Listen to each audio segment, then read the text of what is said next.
Dx marginal cost தான் calculate பண்ண சொல்லியிருக்காங்க. அந்த சியை வந்து டிஃபரன்ஷியேட் பண்ணுறது தான் மார்ஜினல் காஸ்ட், அதுதான் டிசி பை டிஎக்ஸ். அந்த ஃபுட் ஃபார் 300 ஸ்டூடெண்ட்ஸ், அந்த எக்ஸ் வேல்யூக்கு வந்து 300 சப்ஸ்டியூட் பண்ணணும்னு சொல்லியிருக்காங்க. எக்ஸ் ஈக்குவல் டு 300 சப்ஸ்டியூட் பண்ணணும். இப்போ டிஃபரன்ஷியேட் எப்படி பண்ணுறதுன்னு பார்க்கலாம்.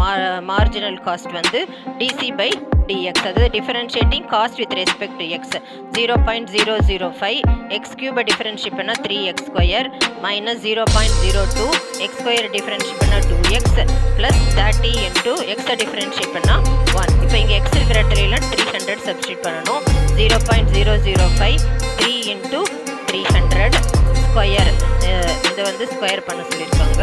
Minus 0.02 2x 2 into 300 plus 30 into 1 31 sir 30. So இதை கால்குலேட் பண்ணால் ஃபைனல் ஆன்சர் இஸ் 1368 rupees வரும். இதுதான் வந்து மார்ஜினல் காஸ்ட்.